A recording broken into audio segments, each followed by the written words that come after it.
Si. Oui, j'en ai besoin parce que on m'a prévenu qu'étant le deuxième intervenant, alors je ne sais pas si c'est la vedette américaine ou dans quel sens il faut le prendre, mais que ce serait pas forcément facile pour moi. En tout cas, j'ai beaucoup apprécié, comme vous toutes et tous, je pense, ce qu'on vient de nous expliquer. Est-ce que Yves, c'est pas souvent que je dis Yves, en m'adressant à quelqu'un d'autre, vient de nous raconter avec beaucoup d'humour, mais ça renvoie quand même à beaucoup de situations auxquelles on est confronté dans ce qu'on écoute, entend, parfois et aussi, je pense, dans les questions qu'on se pose à soi-même. La question du sens de la vie, c'est une question, je pense, à laquelle personne n'échappe. Et les réponses qu'on y apporte, elles varient en fonction des moments de sa vie, hein, bien évidemment. Il y a des moments où les choses vont bien, des moments où les choses vont moins bien. Et puis, il y a le lendemain et il faut, quoi que soient les circonstances, avancer, progresser. En tout cas, puisque je suis ici comme secrétaire général d'une confédération syndicale, la Confédération Générale du Travail FO, je voudrais commencer par un aspect qui... Alors, on m'a demandé d'intervenir sur tous les sujets d'actualité, mais d'abord sur les enjeux climatiques. Alors, je vais peut-être commencer à l'inverse, par un sujet un peu général qui me permet de rebondir sur cette première heure. On m'a souvent interrogé, au nom de Force ouvrière, en tant que secrétaire général, ces derniers temps, sur le syndicalisme, le sens du syndicalisme, son rôle aujourd'hui, son efficacité, notamment en renvoyant au cours de ces derniers mois au mouvement des Gilets jaunes. Hein. La première des questions qu'on m'a posées une fois élu, j'ai été élu, il va y avoir un an de cela comme secrétaire général, dans des circonstances particulières. Hein. Je n'ai pas besoin de revenir sur les raisons qui ont fait que je suis devenu secrétaire général il y a un an de cela, mais à ce moment-là, pratiquement aussitôt, les premières questions que les journalistes m'ont posées ont été est-ce que vous ne pensez pas que le mouvement des Gilets jaunes signe l'échec des syndicats? Et donc j'ai eu à répondre à maintes et maintes reprises sur à cette question. Et en tout cas, moi en réponse aux journalistes, mais plus souvent aux adhérents, aux militants de Force ouvrière que j'ai rencontrés, je me déplace le plus possible, comme aujourd'hui, pour rencontrer soit des adhérents, soit des salariés à l'occasion de visites d'entreprise. Et quand j'ai dû à répondre à cette question, il est vrai que ça m'a renvoyé à un questionnement sur la réussite individuelle et la mienne aujourd'hui, après un parcours militant assez long. Ça fait 30-35 ans que je me suis engagé au sein de Force ouvrière. Et évidemment, quand on m'a posé à maintes reprises cette question, la première réflexion, qu'est-ce que je peux identifier comme réussite syndicale? Et il est vrai qu'une de nos difficultés aujourd'hui, pour convaincre, on nous pose souvent la question du nombre d'adhérents.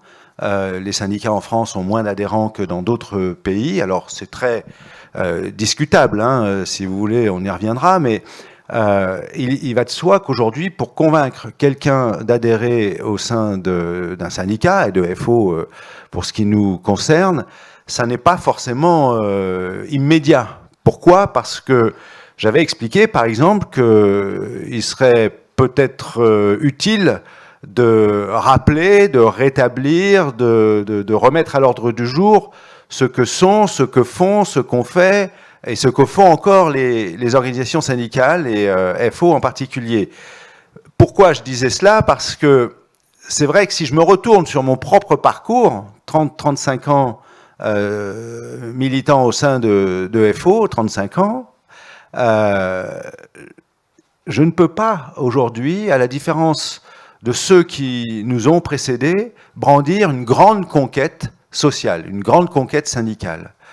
Moi, on parle beaucoup, peut-être qu'on en dira quelques mots du dossier des retraites, mais j'ai en mémoire, et je l'ai expliqué ça souvent publiquement, on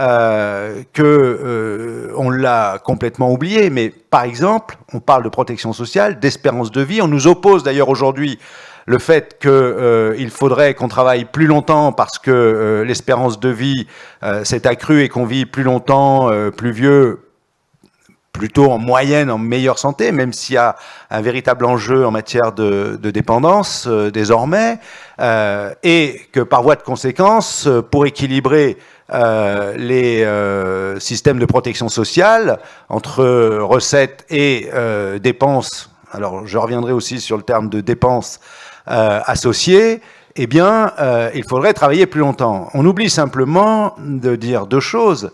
C'est que, d'une part, si on vit plus longtemps, c'est parce qu'on n'est pas obligé de s'épuiser jusqu'au bout pour gagner sa vie, premièrement. Et que un rapport récent de la Cour des comptes, d'ailleurs, a mis l'accent, alors c'était pas voulu dans ce sens-là, mais sur le coût des carrières longues. Vous savez, les carrières longues, c'est les dispositions qui existent aujourd'hui, qui permettent à des salariés qui ont commencé avant 18 ans ou avant 20 ans de travailler, et dans des conditions de cumul d'années de cotisation, de validation d'annuité, peuvent partir à 60 ans. Bien.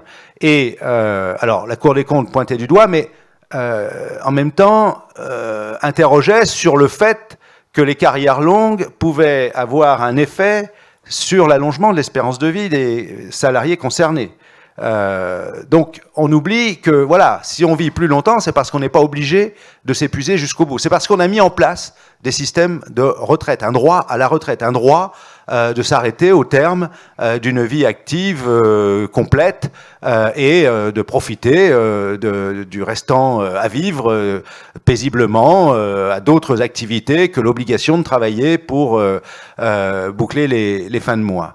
Et je dis cela parce que, puisqu'on est sur le dossier des retraites aujourd'hui, j'ai souvent expliqué que Force ouvrière est identifiée au système de protection sociale en général, à la sécurité sociale en particulier, et à la retraite. On oublie par exemple que les grands présidents dont on avait la mémoire à l'époque de la Caisse nationale d'assurance maladie des travailleurs salariés étaient des militants FO. On présidait en alternance avec le patronat cette sécurité sociale en matière de santé, et les grands présidents de la CNAMS, c'était ceux qui ont un peu plus d'âge et qui sont à FO, peut-être s'en souviennent, mais Maurice Derlin, Jean-Claude Mallet, jusqu'en 95. On ne le sait pas, et ça c'est à notre défaut d'ailleurs. Nous-mêmes, je suis pratiquement sûr que tout un chacun ici, si vous êtes pour certains d'entre vous adhérents FO, ne le savent peut-être pas forcément, que le président aujourd'hui de la Caisse nationale d'assurance vieillesse, le régime de base de la sécurité sociale en matière de retraite, qui concerne 18 millions de salariés actifs cotisants, qui versent des pensions à 14 millions de retraités, y inclut les pensions de réversion. Le président de cette Caisse nationale d'assurance maladie, c'est un militant, Caisse nationale d'assurance vieillesse, pardon, c'est un militant Force ouvrière. On oublie FOCOM qui plus est. Alors peut-être que vous le savez plus qu'à l'ordinaire. Et Jean-Claude Mallet était aussi originaire de France Télécom, c'est vrai. Donc FOCOM a fourni des militants de renommée en tout cas. On a présidé en alternance avec le patronat jusqu'en 2015 les caisses de retraite complémentaires. On a donc une identité forte. On est partie prenante depuis les origines. Lorsque le haut-commissaire Jean-Paul Delevoye a présenté son rapport au mois de juillet sur le projet du gouvernement de système universel de retraite par points, il a mis en exergue de son rapport, sans doute pour essayer de mettre en avant, qui répondait d'une certaine manière à ce qui était, de son point de vue, originellement une revendication ouvrière, un extrait de l'exposé des motifs des ordonnances de 45 qui ont fondé la sécurité sociale. Et à l'époque, en réponse à Jean-Paul Delevoye, et parce que nous sommes, nous, opposés à ce projet du gouvernement de, moi, ce que j'appelle régime unique par points, j'avais indiqué à Jean-Paul Delevoye que puisqu'il mettait en exergue et faisait référence aux ordonnances de 45 qui avaient fondé la sécurité sociale, je lui disais, vous n'êtes pas sans savoir que mon organisation syndicale, la Confédération Générale du Travail, FO, depuis les origines, être partie prenante des systèmes de protection sociale. On les a négociés, on les a gérés par le canal de la négociation collective, où ce qu'on essaye de faire et d'obtenir, c'est l'équilibre le plus favorable à la protection sociale entre la richesse produite par l'économie, par l'entreprise, et ce qui est redistribué au salaire, et y inclut au salaire différé, ce qui participe à le fonctionnement de la protection sociale. On a, en tout cas moi j'ai en mémoire, historiquement, Bergeron qui se félicite d'avoir mis sur pied en 58 l'assurance chômage. On vient de voir ce que donne aujourd'hui la reprise en main par l'État de l'assurance chômage. Vous avez sans doute suivi l'actualité concernant les conséquences des décisions prises par le gouvernement en matière de droit de l'indemnisation chômage. Bergeron se félicite à l'époque et explique d'ailleurs à Pompidou qu'on vient de mettre en place l'assurance chômage, qu'on a dimensionné le système pour pouvoir faire face jusqu'à 500 000 chômeurs. Et Pompidou de lui répondre, d'ailleurs, c'est resté un peu dans les mémoires, mais monsieur le secrétaire général, vous n'imaginez pas que nous pourrions avoir 500 000 chômeurs. L'opinion publique en France ne le supporterait pas. Bon, on est à 5 500 000 demandeurs d'emploi dans l'obligation de chercher un emploi aujourd'hui, inscrits à Pôle emploi. Au passage, on en indemnise seulement 2 600 000. Quand le gouvernement nous explique qu'on durcit les conditions pour accéder à un droit en matière d'indemnité chômage ou qu'on durcit les conditions en matière de niveau de l'allocation chômage parce qu'il faut inciter les demandeurs d'emploi à retrouver un emploi, j'avais une fois expliqué que si c'était si efficace que cela, et contrairement à l'image qu'on veut faire porter que ce sont les salariés au chômage qui sont responsables de leur situation au chômage, dans la mesure où on indemnise aujourd'hui qu'un demandeur d'emploi sur deux en situation d'être dans l'obligation de rechercher un emploi, eh bien, si ça marchait, on aurait réduit le chômage de moitié, d'un seul coup. Donc on voit bien que derrière, la seule logique, elle est celle de l'économie, en tout cas sur les dispositions qui ont été prises par le gouvernement. Alors, j'en reviens au propos de départ. Est-ce que, faisant ce bilan assez sombre finalement, parce que ces conquêtes-là, elles datent, je vous dis, depuis 35 ans, on n'est pas capable de brandir une grande conquête. Imaginons que nous ayons mis en place l'assurance chômage il y a 10 ans, ou que nous ayons créé le SMIC il y a 5 ans, ou même encore 15 ans. Ce serait dans les mémoires. Pour tout le monde, les syndicats auraient une image attachée à un progrès important. On aurait créé un système qui assure une indemnité chômage à celui qui perd son boulot. Et ça resterait dans les mémoires. Ça a été très largement oublié, comme n'est pas connu ce qu'est la retraite complémentaire. Personne ne sait véritablement que la retraite complémentaire, Agirc-Arrco, elle est gérée de manière autonome par la négociation collective entre les organisations syndicales et les organisations d'employeurs. La retraite complémentaire, c'est les retraites du secteur privé. C'est là aussi 18 millions de cotisants, 13 millions de bénéficiaires. C'est en moyenne 40% de la pension qui vient s'ajouter à la pension du régime de base de la Caisse nationale d'assurance vieillesse. Et ça représente 70 à 80 milliards d'euros de cotisations et de prestations. C'est un régime par répartition annuel.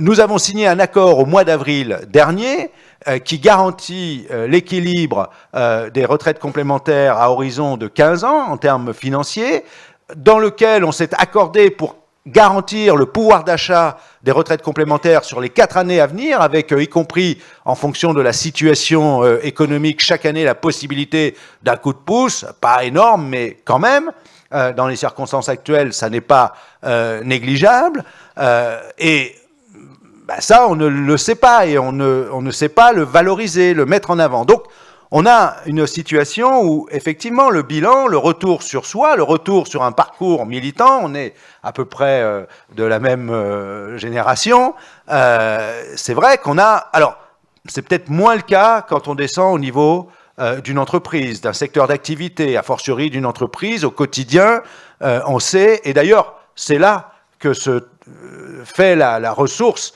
de l'adhésion, de l'implantation, de l'existence des syndicats. C'est moins une adhésion aujourd'hui à la Confédération, à ce qu'elle a gagné, à ce qu'elle a représenté. Bon, et on a cette difficulté. Alors, comment faire pour persévérer et puis arriver à 60 ans, se dire bon, la Confédération a besoin d'un secrétaire général, les choses vont pas forcément très bien en ce moment.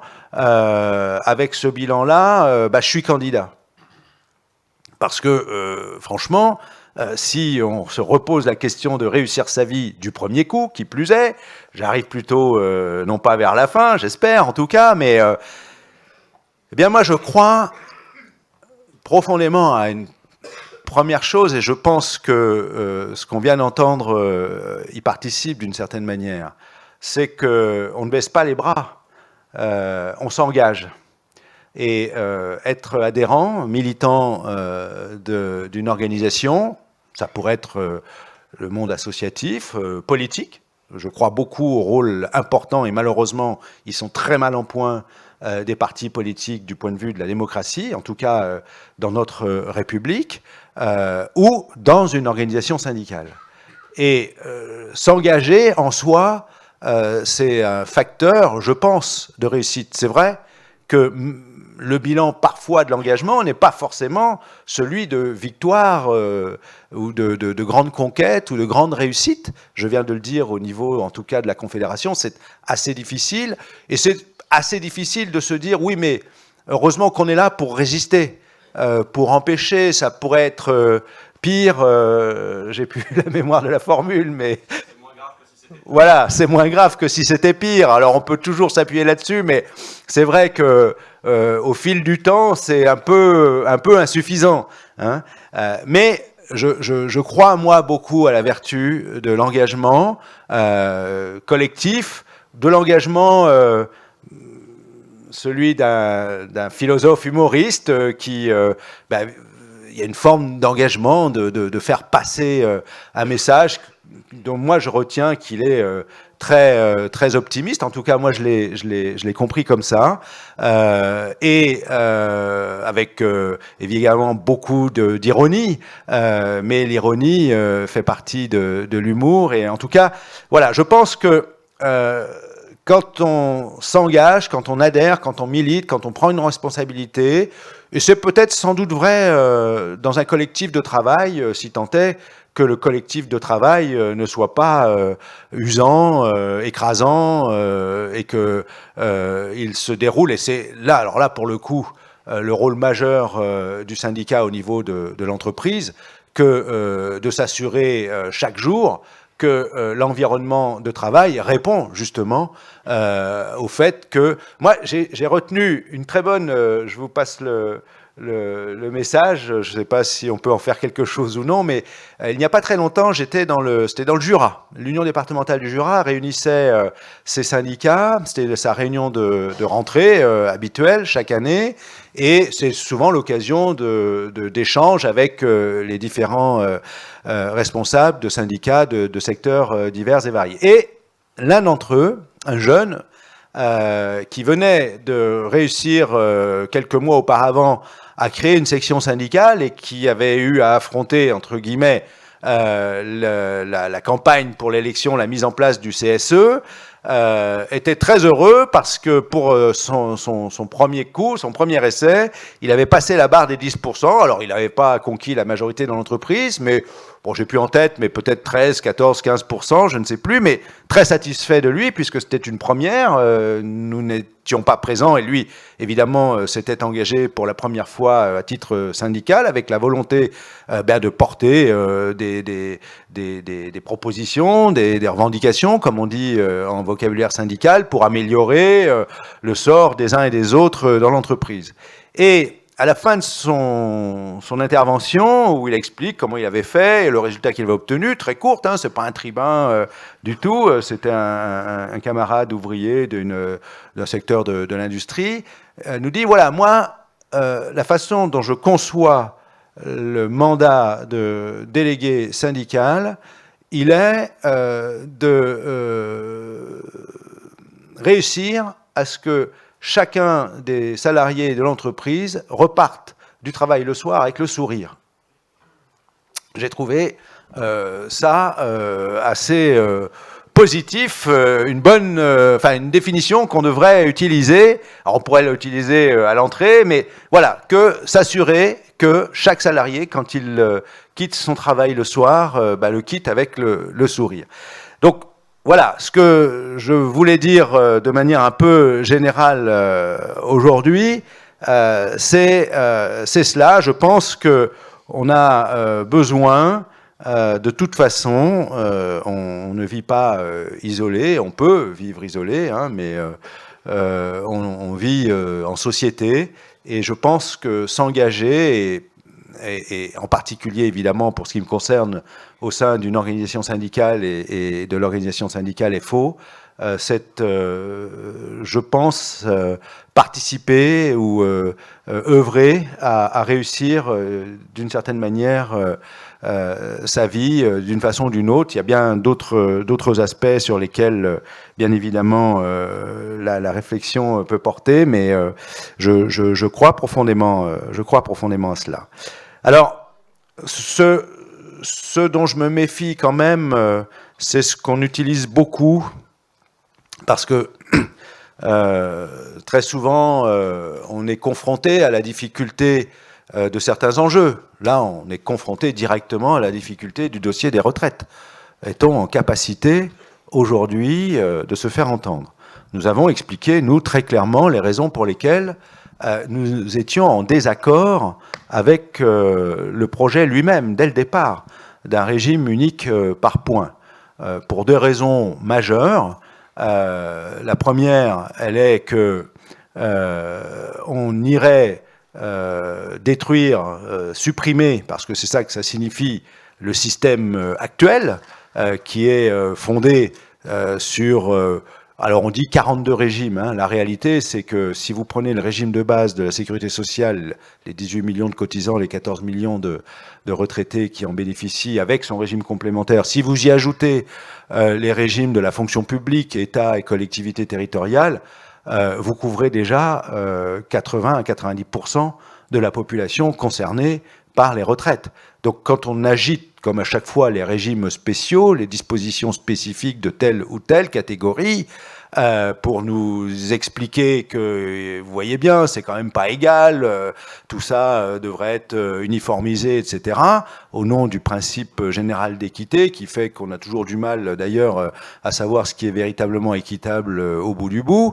Mais on agite cela, mais la réalité aujourd'hui, c'est le régime de base qui disparaîtrait, le régime des fonctionnaires, État et collectivités territoriales, donc la situation qui concerne 80 à 90% de la population active. Et ce qui disparaît avec ça, c'est un régime dont le Premier ministre, enfin un système dans son ensemble avec ces régimes, dont le Premier ministre nous disait lui-même dans sa déclaration de politique générale au mois de juin dernier devant l'Assemblée. Ça n'est pas une discussion de comptoir de café ou une réponse à un journaliste au détour d'une interview. C'est devant les élus de l'Assemblée nationale, du Sénat, une déclaration de politique générale qui engage, puisqu'elle est soumise au vote des parlementaires, le gouvernement et sa politique. Et dans cette déclaration, il nous expliquait, nous avons en France, je le cite in extenso, parce que, évidemment, vous pensez bien que je l'ai retenue, celle-là, nous avons en France 42 régimes qui assurent globalement une bonne retraite, un niveau de retraite.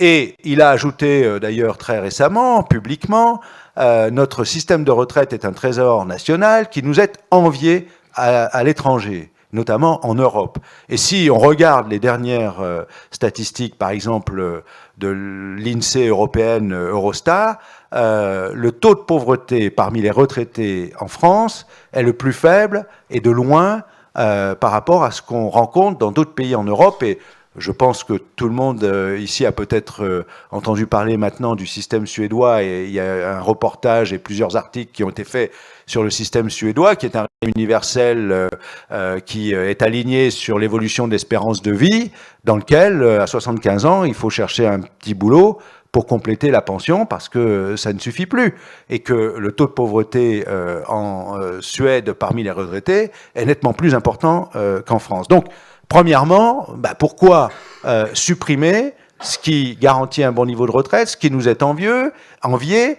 et qui fait qu'on a moins de retraités pauvres qu'ailleurs en Europe.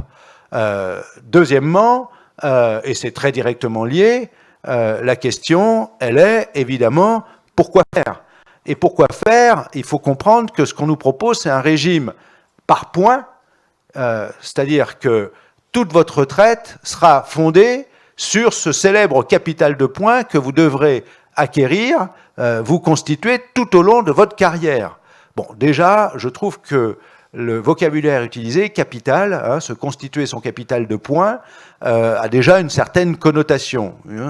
Bon, mais tout au long de votre carrière, là où, aujourd'hui, on calcule la retraite sur les 25 meilleures années ou les 6 derniers mois dans la fonction publique, pour un taux de remplacement qui est équivalent. À chaque fois, on me dit « Ah oui, mais vous voyez bien, la fonction publique, c'est les 6 derniers mois, alors que dans le privé, c'est les 25 meilleures années, c'est quand même pas normal. » Oui, mais comme on ne prend pas la même assiette de rémunération, à l'arrivée, le taux de remplacement, il est à peu près analogue entre le public et le privé. On est à 74%. Le taux de remplacement, c'est ce que vaut votre pension rapportée à votre dernier salaire. Donc, ce qu'on supprime, c'est un système qui fonctionne, qui nous est envié, à prestations dites définies, c'est-à-dire que c'est sur les 25 meilleures années de votre carrière ou les 6 derniers mois. Donc vous savez, quand vous atteignez 50, 55 ans, sauf accident, licenciement, restructuration, si votre carrière continue de se dérouler normalement, que vous changiez ou non d'emploi, vous avez une idée de ce que sera votre retraite en fonction de l'âge auquel vous ferez valoir votre droit à la retraite. Au demeurant, d'ailleurs, quand on nous dit travailler plus longtemps, personne n'est obligé de partir à 62 ans.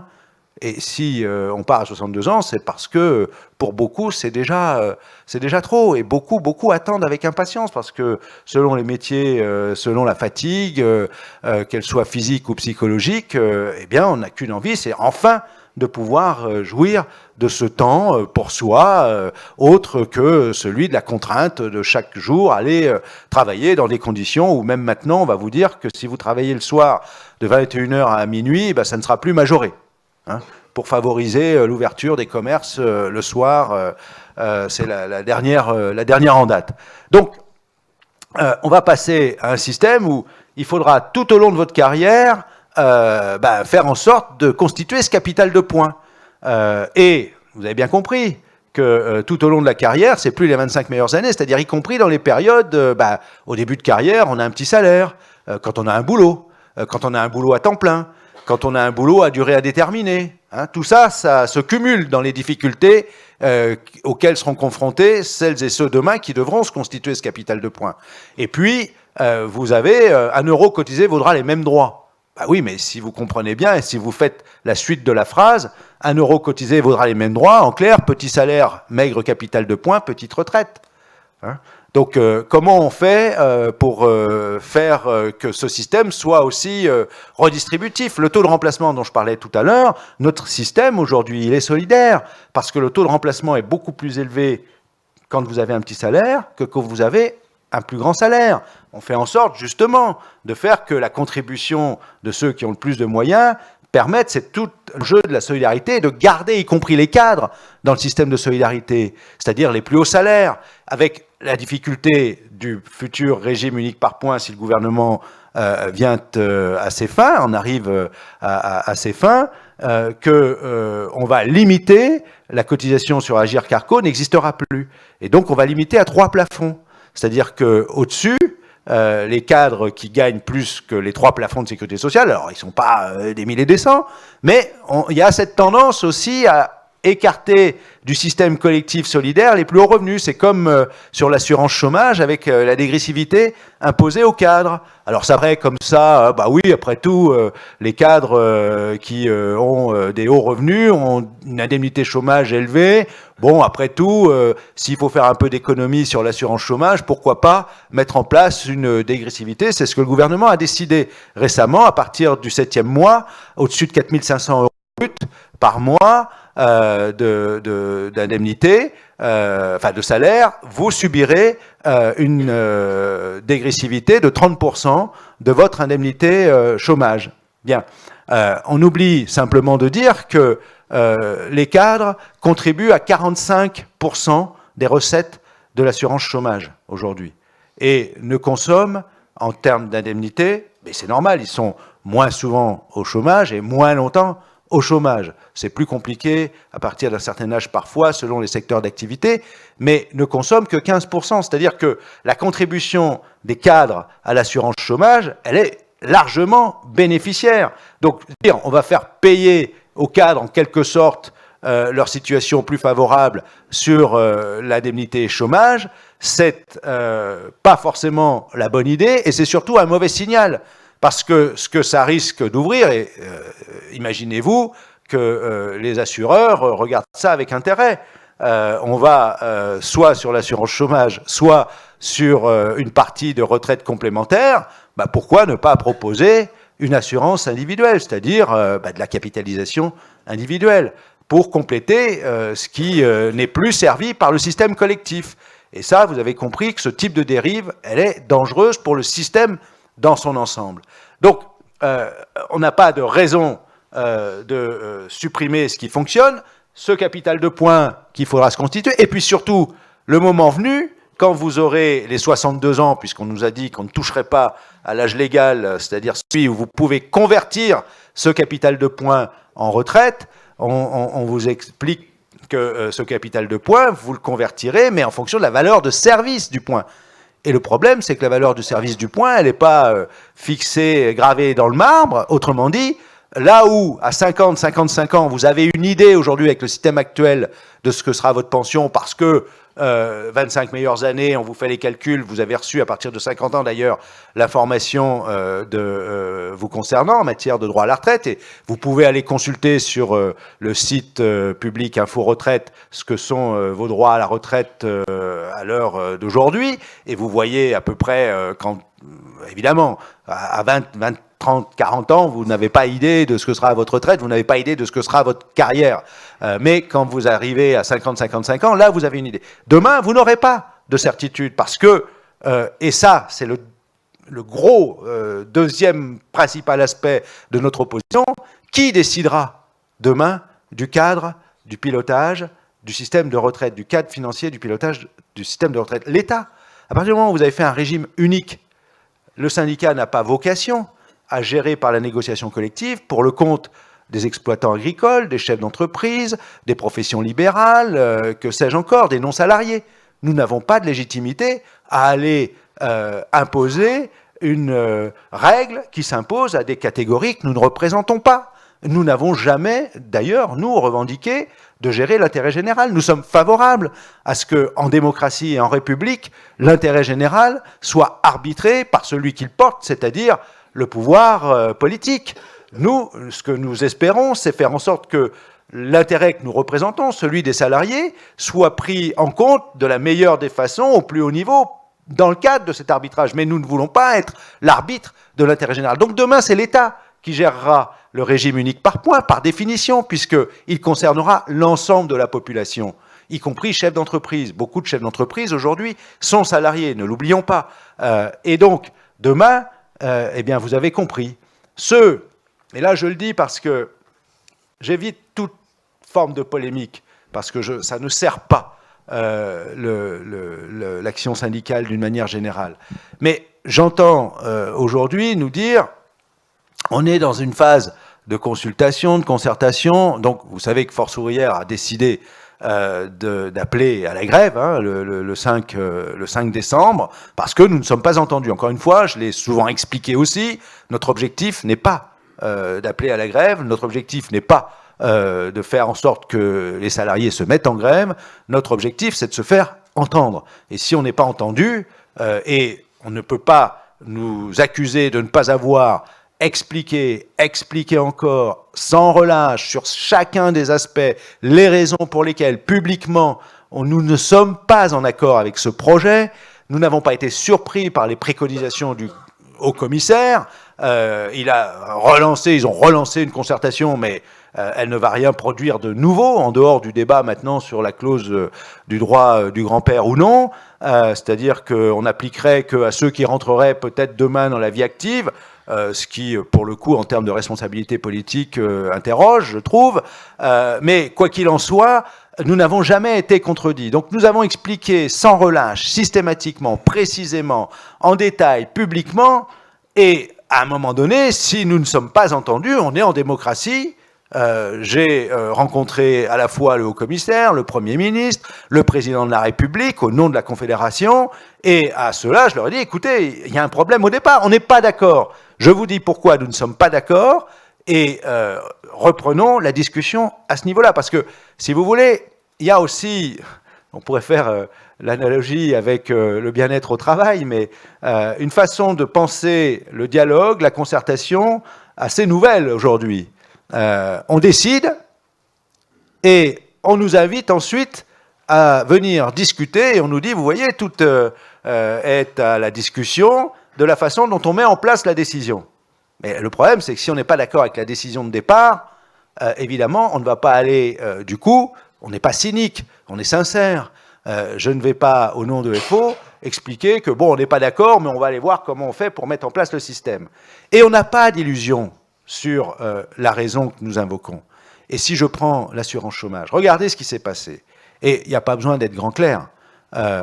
L'assurance chômage, on nous a dit, oui, mais vous avez échoué dans la négociation. C'est vrai, on a échoué. Mais tout a été fait pour que nous échouions.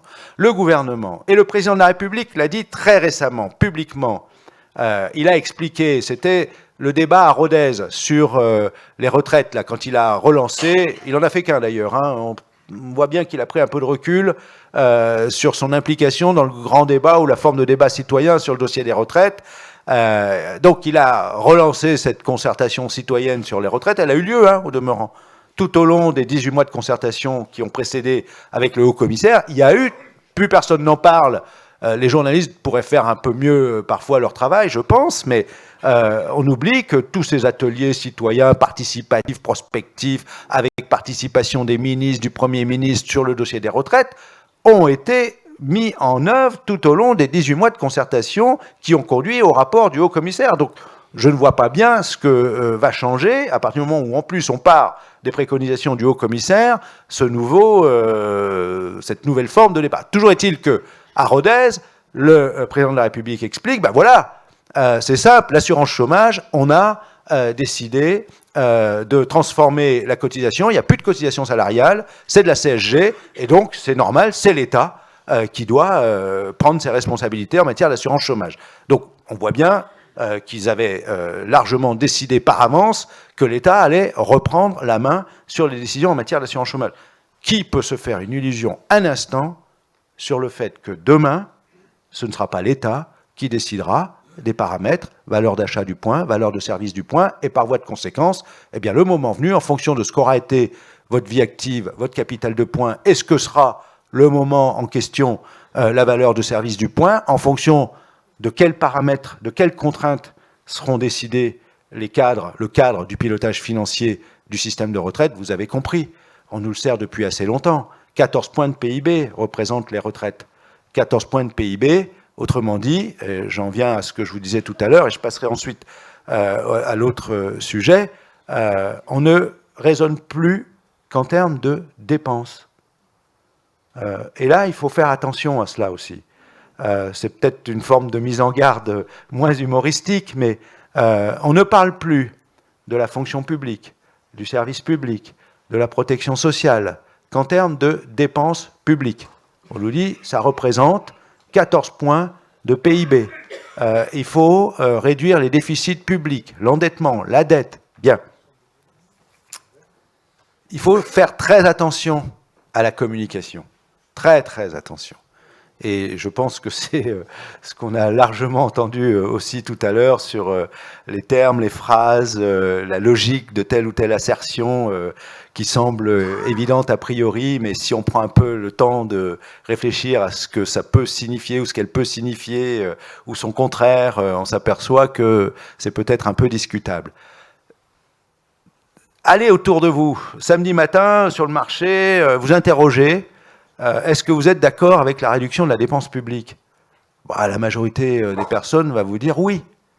Parce qu'en général, quand on dépense, on n'aime pas trop. On aime bien acheter, mais dépenser moins. Pourtant, c'est la même chose. Hein.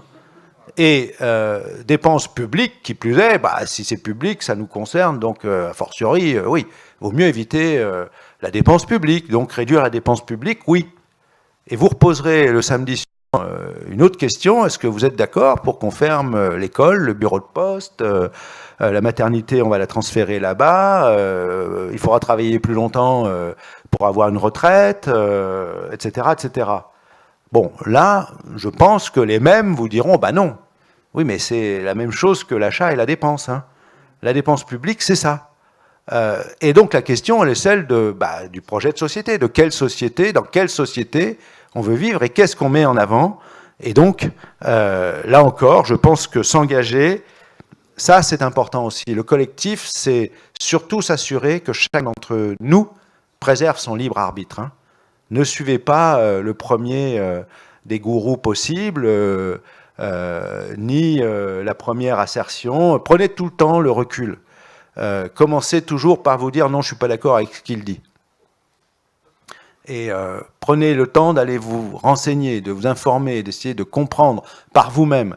Et revenez à ce moment-là, et vous pourrez dire oui, finalement, je suis d'accord, ou alors, non, je suis vraiment pas d'accord, et je vais te dire pourquoi. Et si vous avez dit que vous êtes d'accord, vous saurez que vous êtes d'accord en connaissance de cause, et non pas par facilité pour allez, on passe à autre chose, oui, tu as raison. Donc, le syndicat, c'est ça, c'est très important. Hein, ça ne fonctionne que si... Et on est très attaché à l'indépendance de l'organisation syndicale, FO, c'est-à-dire qu'on est très attaché à ce qu'on décide collectivement, sans prise en considération de choix citoyens par ailleurs, qu'ils soient d'ordre politique, philosophique, associatif, religieux, ce que vous voulez.